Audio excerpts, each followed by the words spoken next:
YCP నుంచి వలసలు ప్రారంభమయ్యాయని చెబుతున్న టీడీపీ నాయకులు ఆ పార్టీలో ఏం జరుగుతుందో ఒకసారి చూసుకోవాలని అనంతపురం ఎమ్మెల్యే అనంత వెంకట్రామరెడ్డి సూచించారు.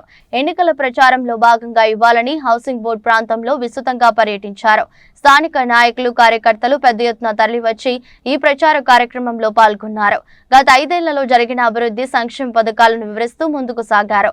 ఈ సందర్భంగా ఎమ్మెల్యే అనంత మాట్లాడుతూ నిన్నటి రోజు తెలుగుదేశం పార్టీ అభ్యర్థి దగ్గుబాటి ప్రసాద్ టీడీపీలోకి వలసలు ప్రారంభమయ్యాయని చెప్తున్నారని, కానీ ఆ పార్టీలో ఏం జరుగుతుందో ఒకసారి చూసుకోవాలన్నారు.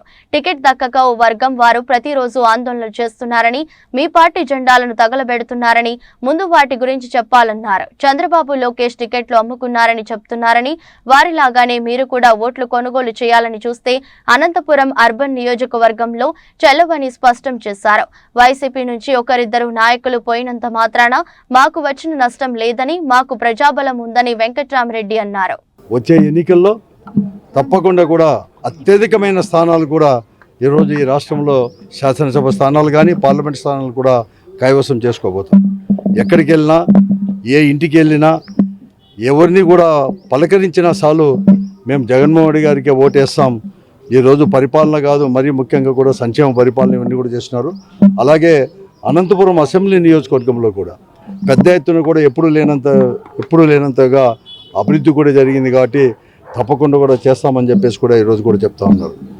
కానీ ఈరోజు నిన్న తెలుగుదేశం పార్టీ అభ్యర్థి ఒక మాట మాట్లాడాడు, వలసలు ప్రారంభమైనాయి. నేను అతనికి ఒకటే సలహా ఇస్తున్నాను, మొదట మీ పార్టీ సంగతి చూసుకోండి, మీ పార్టీలో జరుగుతున్న పరిణామాలు మీరు చూసుకోండి. ఈరోజు ఒక వర్గం అనేది కూడా సహకరించుకోకుండా మీకు ప్రత్యేకంగా కూడా ధర్నాలు చేస్తుంటే దాని గురించి నువ్వు మాట్లాడుకోలేకుండా మా పార్టీని గురించి ఎందుకు మాట్లాడతావయ్యా? ఒకడో ఇద్దరో ఈ పార్టీ నుంచి పోయినా దానికి ఏమి పర్వాలేదు. ఎందుకంటే అక్కడ ప్రజల్లో బలం అనేది కూడా వైఎస్ఆర్ కాంగ్రెస్ పార్టీకి ఉంది, మాకుంది.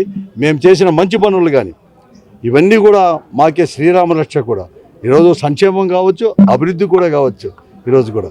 కాబట్టి అతనికి ఒకటే నేను సలహా ఇస్తున్నాను, మీ పార్టీ సంగతి మీరు చూసుకోండి. మీ పార్టీ వారే బహిరంగ కార్యకర్త నుంచి నాయకుడు వారికి కూడా మీ పార్టీలోనే చెప్తున్నారు, నీకు డబ్బు ఉందనో లేకపోతే నీ దగ్గర ధనంతో నువ్వు టికెట్ కొనుక్కొని వచ్చినావు, తెలుగుదేశం పార్టీ టికెట్ మీకు సహకరించమని చెప్పి కూడా మీరు బహిరంగానే చెప్తున్నారు. ఇదే కాదు, నువ్వు అందరు కూడా ఓట్లు కూడా కొనాలని అనుకుంటున్నావేమో, అవన్నీ కూడా ఏమి ఉండవు. ఇవన్నీ కూడా పెద్ద ఈ ప్రజాస్వామ్య దేశం ఇది. మీకంటే కూడా పెద్ద ధనవంతులను కూడా చూశారు, కానీ ఎవరికి కాదు, మంచికి చెడుకు వారికి ఏమి మంచి జరుగుతుందో, ఎవరు బాగా చేస్తారో అవే వారికి మాత్రమే ఎన్నుకోంత హక్కు ఉంది. వారికి అంత తెలివితేటలున్నా ఇవన్నీ కూడా పప్పులు ఉడకవు అని చెప్పేసి కూడా నేను చెప్తా ఉన్నాను.